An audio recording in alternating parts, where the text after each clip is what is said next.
999ers risk their lives every day keeping us safe. We do this job to help people.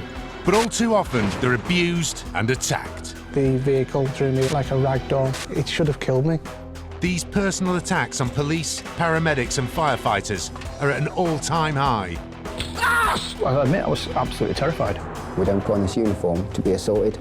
Leaving them traumatised and unable to work. It felt like I was saying goodbye to my career. But while the violent criminals responsible are hunted down and brought to justice, Run your risk. You do not have to tell anything. our protectors fight to get well and back on the job. I was not going to give up. There was no way. It's took a hell of a lot of hard work to get back to the place I'm just now. Ready to face the next critical incident.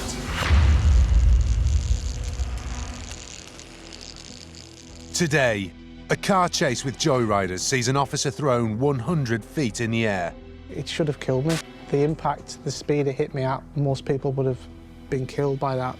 A nasty racial attack leaves a paramedic unable to work. I was in a dark hole and everywhere I was clutching, I was just falling back in. And two police partners are proud to get back on the beat after an attack. We're not going to let that incident or that person define us and kind of take over our lives.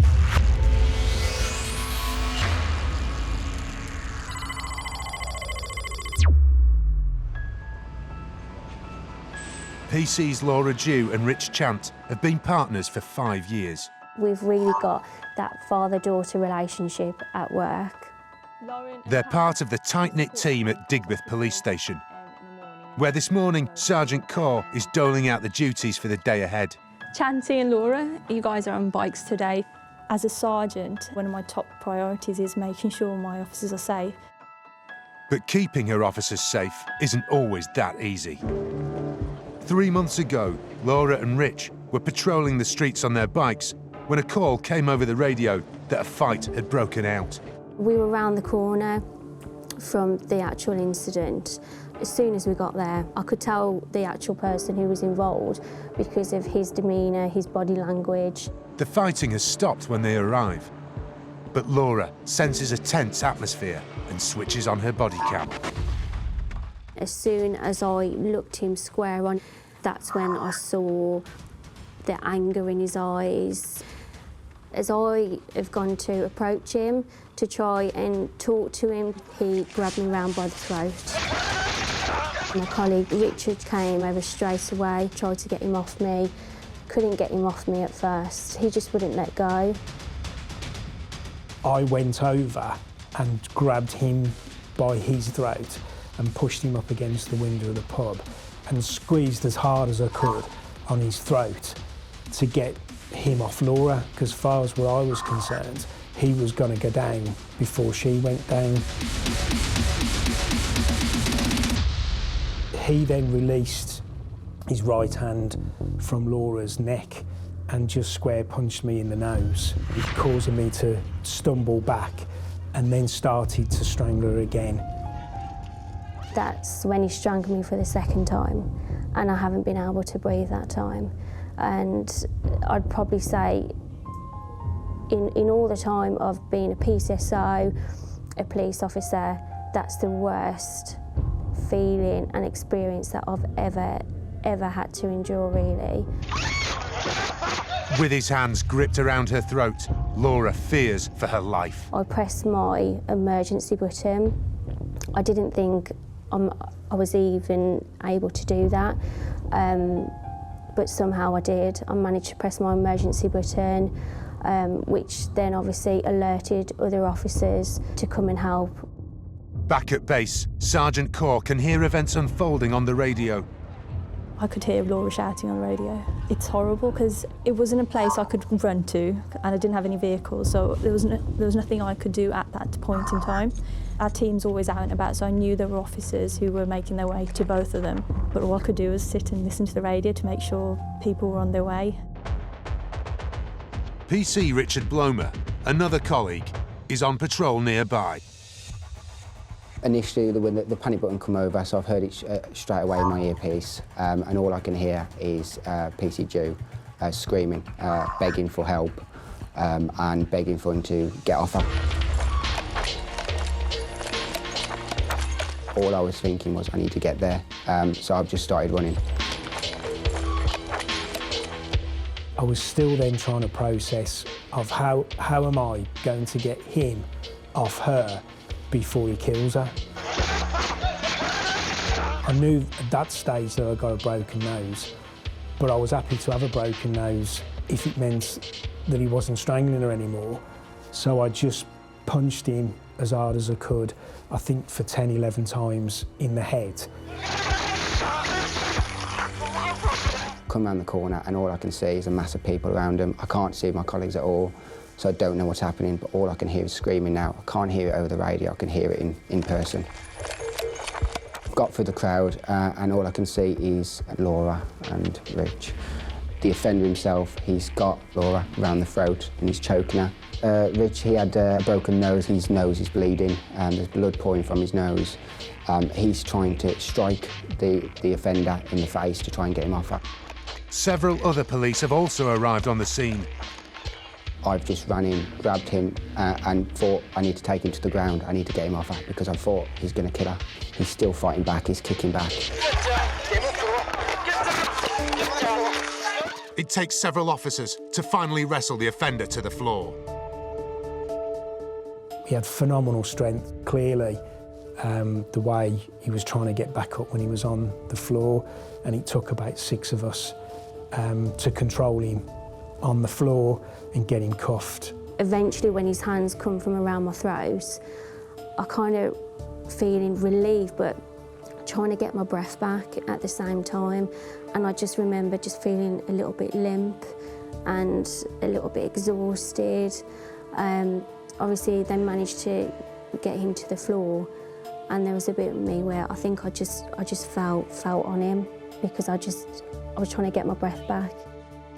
Despite her injuries, Laura is determined to nick her attacker.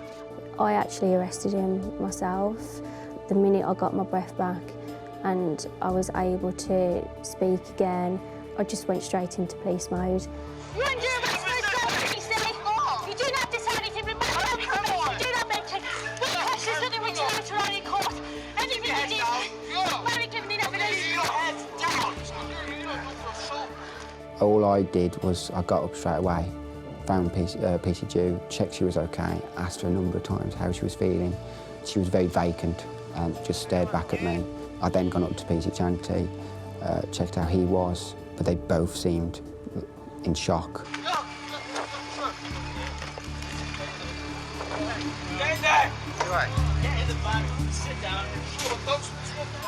Got him in the police vehicle, and members of the public have actually started to clap. To hear that, it was actually quite a nice feeling. We all commented on it afterwards, and we all noticed it at the time. While an ambulance arrives to take Laura and Rich to hospital, Richard heads back to base to file the case. I just remember sitting there thinking, how do I describe how it seemed to me that he was trying to kill her, how he was trying to kill Laura. He clearly had his hands around her throat.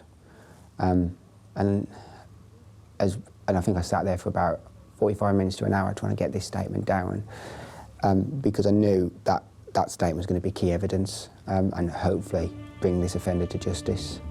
And it's hard, it really is hard. Later, this violent offender gets his comeuppance. I'm happy that he's behind bars and he's off the streets.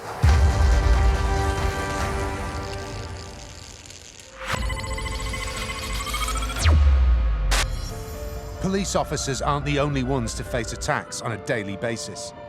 12 months ago, Suki Carr was a paramedic in the West Midlands ambulance service. She was deeply passionate about her job, caring for the public and saving people's lives. But one night, a routine call to a patient turns nasty.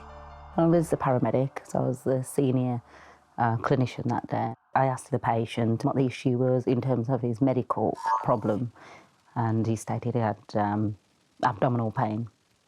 His father was present also. I wished to treat him with some intravenous paracetamol, because by giving him oral paracetamol it would have taken longer. So trying to do the best, as I always do, for the patients. At this point, he stated to me, "I don't wish for you to touch me." And I asked, like, what's the problem? He says, "It's the colour of your skin. Why don't you just go back to your own country?" He was fine with my Caucasian colleague. I'd stood up and the patient had cornered me into the ambulance. So therefore I wasn't able to go past him to get to the back exit door or the side entrance. So I tried to de-escalate with the patient and said, "Look, I need you to sit down." I felt really scared, I felt really isolated, really vulnerable, especially being cornered in, and at that point he'd made the declaration that it would be very easy to pull out a knife and stab me at that time. I was really feared for my life at this point. I'd never been in a situation like that, and I didn't feel that there was any way to escape. He was still continued to be abusive. At this point, his father started to contribute some verbal abuse also. I escaped whilst I could and ran into the cab at the front and locked myself in. And at that point, I had access to my radio, and I called the control room and stressed that I need the police immediately. The police turn up, but Suki drives the patient to hospital. Still continue to get dirty looks from the patient, snide remarks off the father, kind of turning their nose at me like I'm something on the bottom of their shoe. I've worked in the health and care sector for 14 years of my life, and I've never, ever endured an incident like that. Never.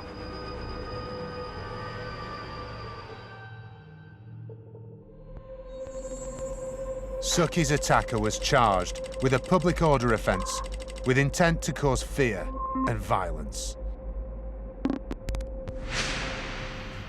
The events of that day have had a devastating impact on Suki. I was a nervous wreck. I was stressed, anxious, and I was putting on weight. I was comfort eating. I was really sad.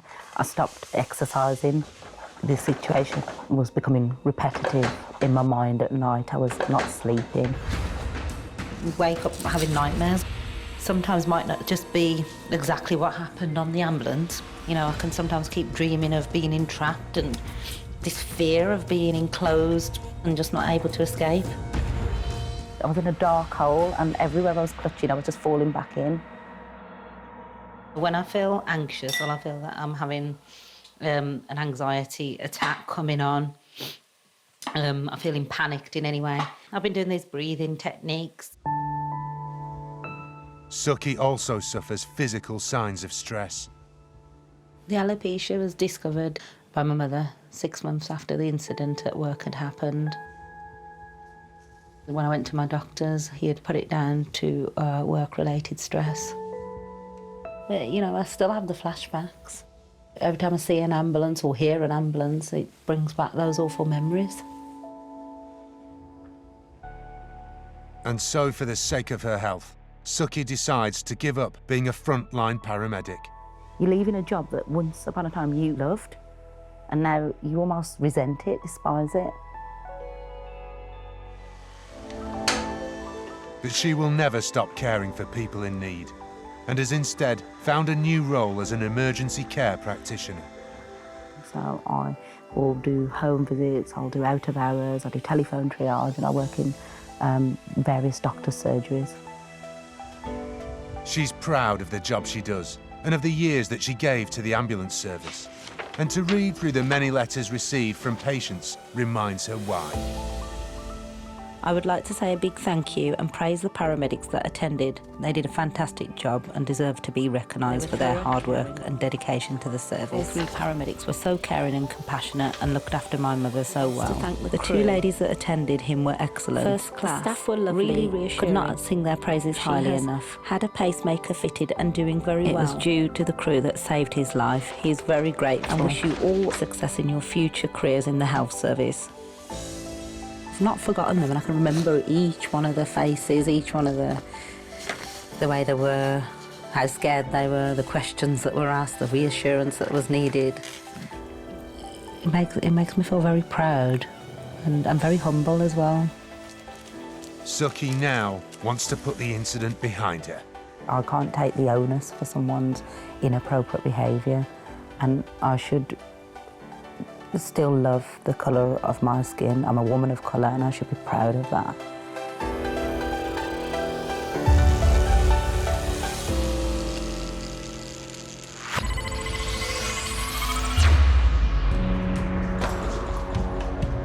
Back in Birmingham, after an unprovoked attack, PC's Laura Dew and Richard Chant are on their way to hospital. We spoke to them on the radio to make sure everything was okay, and then I was made aware that it was probably a bit more serious than we thought it was originally when I was told they were on the way to hospital. So I gave them a call, spoke to them on the phone to make sure that they were okay. I think at that point, I don't know if it was possibly the adrenaline, but they kept saying, yeah, we are okay, but obviously we've got to get checked out at the hospital. As soon as a nurse saw my nose, she said, you broke your nose, and had a small hole in the left-hand side that was glued up. He broke my right wrist, and then also my throat was quite inflamed. I couldn't eat, but I suppose it's not just the physical, it was the mental side of it as well, and what had happened. Something like that can really knock your confidence. Every time I finish work, I always sit in this particular spot. This is where I feel safe. If I need to cry, I cry, and this is the place where I'm just me. It's hard not to think about what you've been through. After what happened to me, this is where I came. I thought about it on my own, and sometimes even now, I could be watching TV, I could be doing anything, and all of a sudden it would just pop into my head what's happened.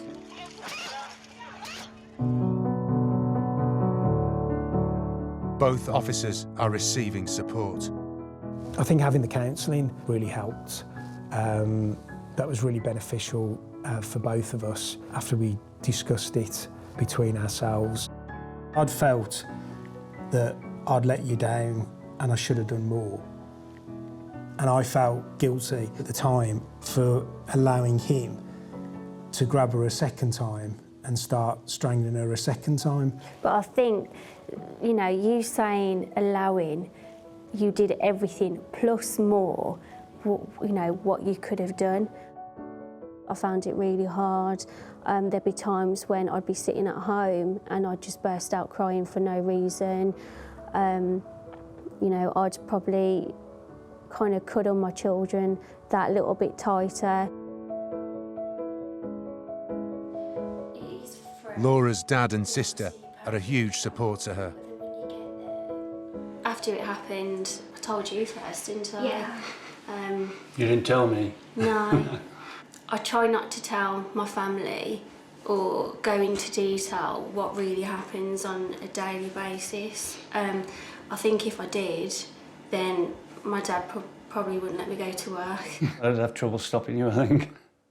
You think what could have happened, and then after you think about it, you try not to think about it again. But it's inevitable that it's always there, I think, really. I was proud of her before, but quite honestly, that doesn't compare with what she's doing now. I always find the job that we do, it is such a vicious cycle. So it's like we've just kind of got to keep going, really. At times where I wish she wouldn't. But, you know, it's what she wants to do at the end of the day. It's what she's always wanted to do. People don't see you as a human being when you've got that uniform on. I'm just a mom, I'm someone's daughter, and I'm someone's sister, and I'm someone's granddaughter. I'm just like everyone else. But there is some comfort for Laura and Rich, and their attacker is made to pay. 4 weeks after the incident, the offender is in court. He pleads guilty to causing actual bodily harm and is sentenced to 2 years in prison. You assault a member of the emergency services, then you need to go to prison for a long time. I'm happy that he's behind bars and he's off the streets, so that's the main thing, really. And while the offender is banged up, Rich and Laura are getting their lives back on track. 6 weeks later, they've both recovered from their injuries and are able to get back in the saddle. I was quite nervous to come back. It did knock my confidence a little bit, but it was like we hadn't been away.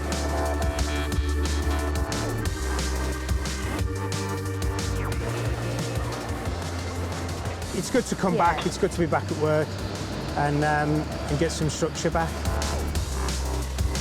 We predominantly work in the city centre, so we are here quite a lot. So any kind of feelings or nervousness that we had about coming back to the location, we've kind of had to put at the back of our head and just get on with it. And we've done that together, haven't we? We've just helped each other out. Laura and Rich's colleagues are thrilled to have them back. They're like family, so if it happened to one of your own members of family, I don't know how to explain how that kind of feels. You know, it really does help when you've got a supportive team. That kind of helps you get through it, knowing that you will keep going. I still think now we've dealt with that incident, how we should have dealt with it. I'm really grateful. Laura's like a daughter to me. You know, she really is.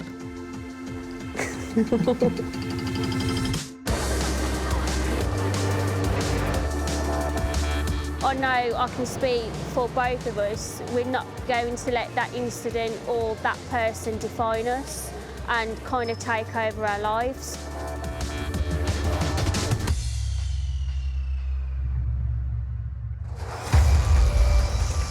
Still to come, an officer nearly loses an eye in a routine bail check. The next thing I felt was just excruciating pain.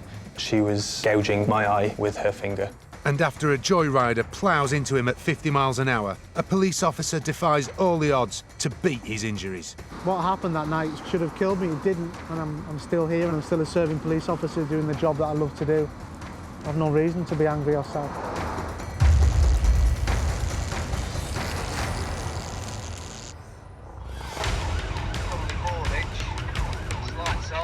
"999ers often run towards danger when most would run away. Like the police officers who chase down dangerous drivers and joyriders. In West Yorkshire, this footage shows a criminal leading police on the wrong side of the road and mounting pavements. Go on. Go on, mate, get him. While in Bridgewater in Somerset, a driver reaches a speed of 75 in a 30 miles per hour zone. After a car chase through residential streets, the police officer bravely uses his own car to force the driver off the road.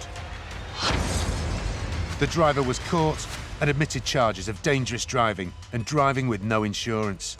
He's given a 20-month suspended jail sentence and disqualified from driving for 2 years. In Cumbria, Inspector John Sherlock has years of experience in combating car crime.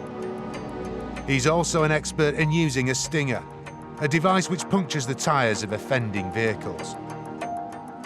One night he was called to stop a pair of joyriders. It was a quiet shift. It was a Thursday evening.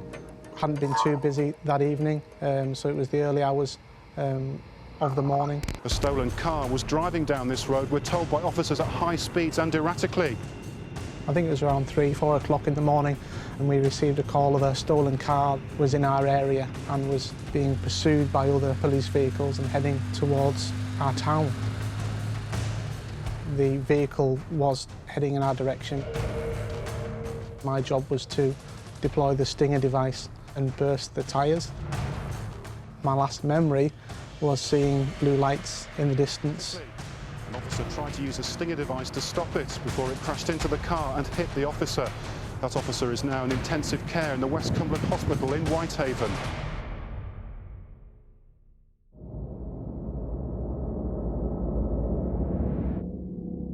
We get to the roundabout, nobody there at that time.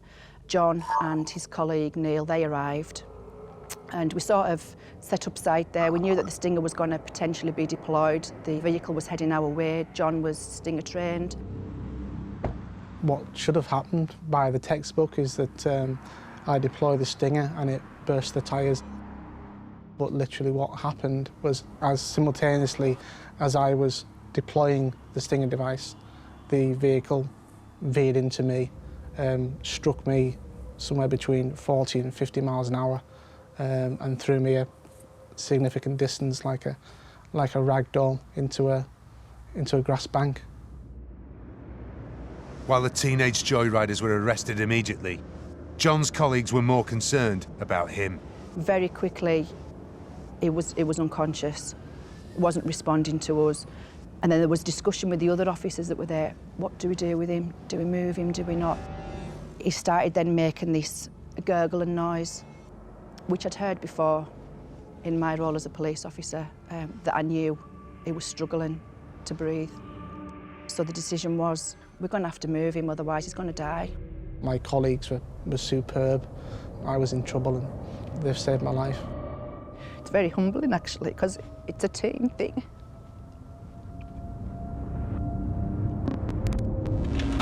While Cumbria woke to the news of the night's dramatic events, in a nearby hospital, John was fighting for his life. It was a couple of hours after we'd arrived at the hospital, we were allowed to go in. And it was terrible seeing him there, you know, because he was quite swollen. Obviously, he'd been sedated. He had tubes everywhere, bruises. It was horrible to see. You just don't ever think it's going to happen to you or your family. So it just didn't seem real.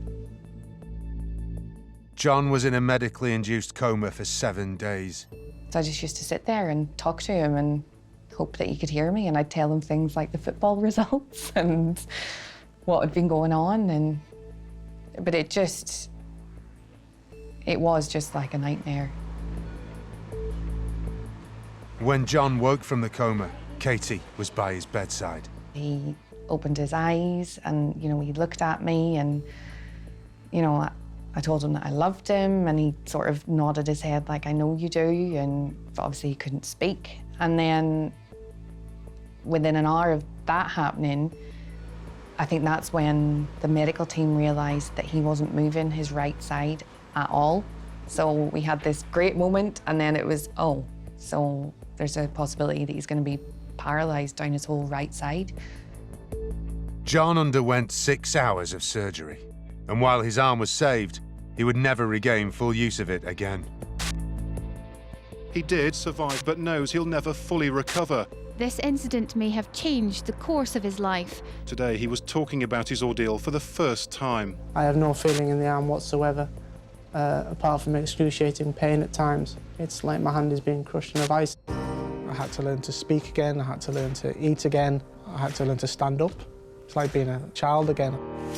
We'd only been together a year when his accident happened, and I was only 21 at the time as well, so it was a lot to take in, really. And a lot of people said, you know, you're very young and this is like a big deal and a lot to take on for someone your age, and if you wanted to walk away, you could. And I said I would never do that because I just love him too much. Later, John is forced to make a courageous and life-changing decision. I was probably a bit naive and didn't really realise the extent of what it would mean in the future.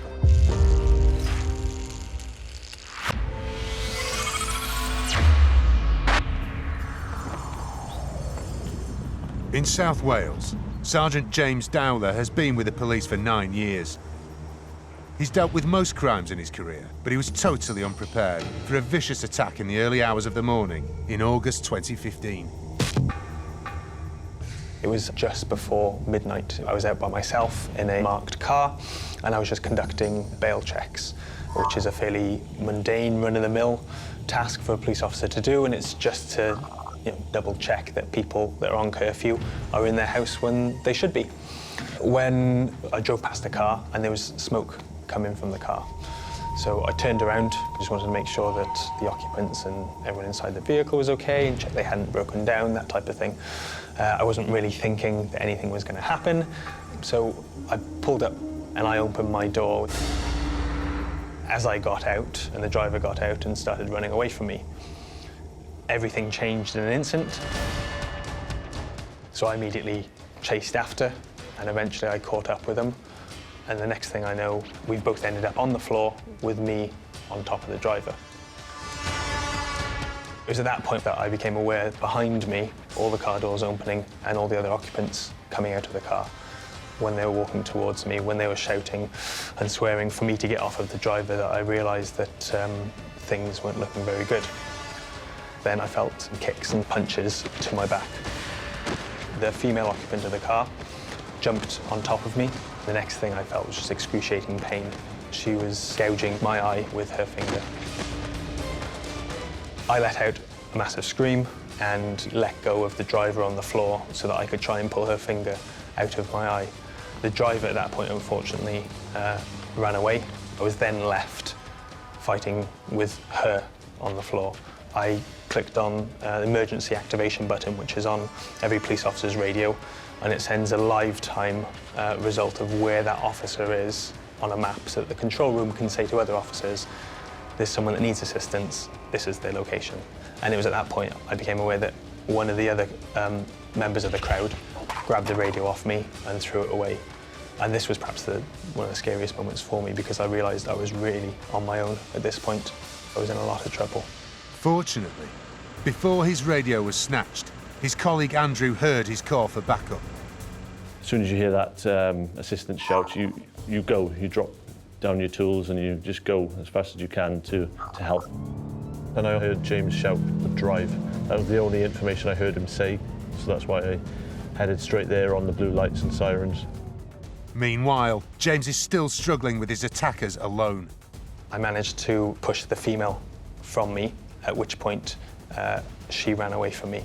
Eventually I did catch up with her some distance away, and this other occupant of the car stepped in and pushed her away from me. So it was just me and him then in the middle of the road. All the time I'm looking over my shoulder, waiting for my colleagues to arrive, hoping that I'd shouted out the correct location. There are two ways into the location where James is being attacked. Andrew takes a gamble and chooses one. I was just thinking, oh, how much further until I can see him so we can help him. And I was obviously getting a bit frustrated with myself. I thought to myself, I wish I'd come in the other entrance, but I knew there was nothing I could have done differently. It was a toss of a coin, and unfortunately I chose the wrong entrance. And it was at this point, I think, where I've seen James then up the street at the roundabouts, grappling with the guy on the road. And I remember seeing the reflection of blue lights on a house window, and it was at that point I thought, here we go. As that police vehicle turned up, the male that I was grappling with in the street punched me to the point where I lost consciousness and I was on the floor. It's almost like you're watching a bit of a horror movie with your colleague and friend having a scuffle or a scrap in the middle of a roundabout. We were lucky there was two of us in the van at the time, as the male has run off down that street there, and my colleague, she jumped out of the van to help James, who was lying on the road at the time. And myself, I've gone after the person responsible, really. By the time I was able to get out of the van and chase after him, he was hopping over a garden wall, and unfortunately I'd lost him at that point. The gang escape and are on the loose. James has sustained serious injuries to his face. I had a quite badly broken nose, which required an operation a week later to put it back in place. I've got permanent numbness to the left part of my face, sort of on my cheek and my nose, which will never regain full feeling. My eye was, thankfully, wasn't permanently injured. And after a few days, my sight came back to normal. In terms of the way I looked, I had a lot of swelling, a lot of bruising, and that took several months for that to completely subside.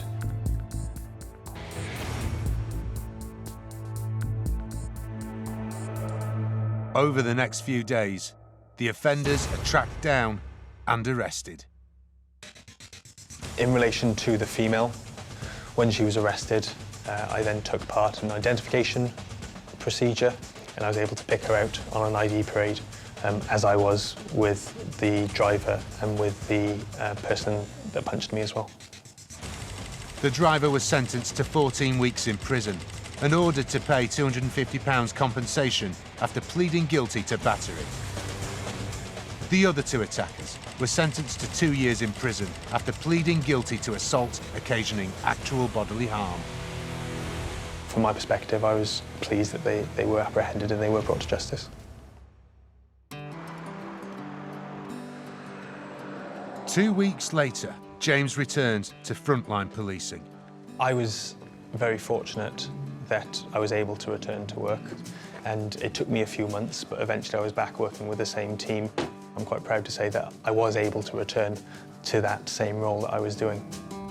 Although happy to be back, for James, revisiting the scene of the crime was a priority. I do remember the first time I came back here. I remember feeling, the heart beating and your stomach sinking slightly. But for me, that was really important to get that out of the way.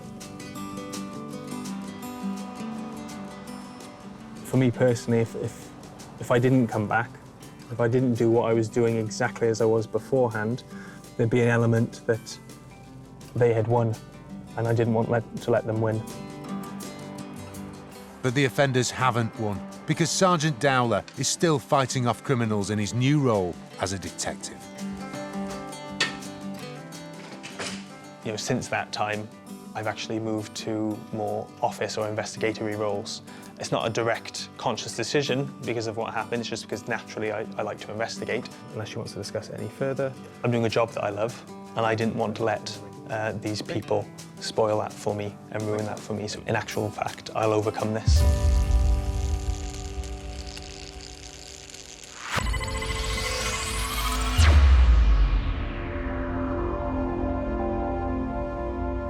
He'd been trying to stop a speeding car. It's emerged that the driver had a history of offending. This incident may have changed the course of his life. 11 years ago, Chief Inspector John Sherlock was nearly killed when joyriders hit him at high speed. It should have killed me. The impact, the speed it hit me at, how I was thrown, most people would have been killed by that, but I lived, so I had so much to live for. Though the criminals were arrested at the scene, both offenders were teenagers. The 17-year-old driver was charged with grievous bodily harm, dangerous driving, driving while disqualified, driving without insurance, and aggravated vehicle taking. He was sentenced to 2 years in a youth detention centre. The 14-year-old passenger received a community rehabilitation order and was not given a custodial sentence. The driver was a 17-year-old. The judge, his hands were tied. I remember in the sentencing how he was almost apologetic to me. Basically, for a 17-year-old who was classed as a youth who committed those offences, the maximum sentence a judge could give was 4 years. So not much for what they did to me, but I don't really think about them.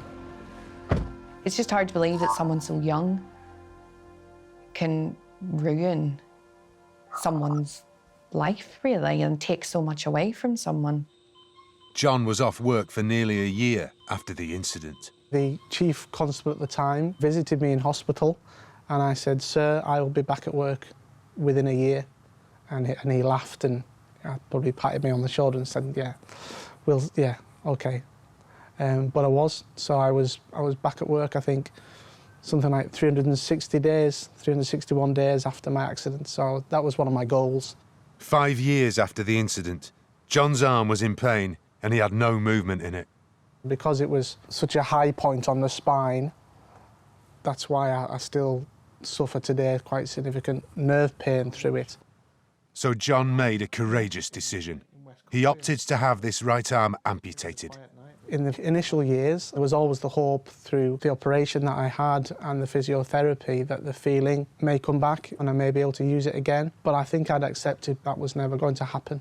So even though it was there, it was kind of lost to me, really. I was probably a bit naive and didn't really realise the extent of what it would mean in the future. The main thing that I always think about that was being taken away is that John and I can't have a proper hug anymore. You know, it's like half a hug. And the fact that he can't do that with his children. But despite everything he's been through, John's not a man to let anything stand in his way. His career has gone from strength to strength, and he's currently acting chief inspector. One of my bosses, Mr. Dowler, said something very interesting to me. He said, you know, you left West Cumbria in an ambulance and you came back as a chief inspector. And that's stuck with me, because it's an achievement. He was in the right place yesterday. He's got the bad guy. Good lad. He's now at the helm of the team of officers which tackle crimes like joyriding every day. And he was in for attempt theft of motor vehicle. There's a lot of witness inquiries to do today. CCTV is a big trawl to do today. Good policing. Thank you. It's commendable, really, what he's done and how far he's come. He deserves to be where he is now. He really, really does. I mean, he's my chief inspector now.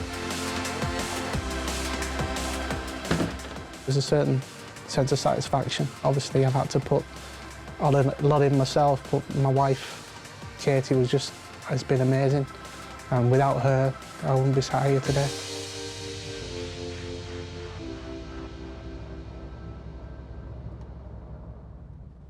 Whatever situation in your life, you'll never have each day perfect. There will be down days. There will be days when the pain is too tough. There will be days where you'll doubt yourself, but you've got to pick yourself up, because you've got to look at the other people. You just have to remember the good things in your life, focus on those, and talk to people. Talk about it. That's been a key for me. I locked a lot of things away, but I found by talking to the right people, and especially my wife, who's very understanding, she gives me great strength. John can now revisit the scene of the crime without any feelings of bitterness and sadness. It's strange because I shouldn't be smiling. I'm standing here and I'm grinning. I should be grimacing. I should be angry. That's been taken from me, but, you know, what happened that night should have killed me. It didn't, and I'm still here, and I'm talking to you now, and I'm still a serving police officer doing the job that I love to do. I've no reason to be angry or sad.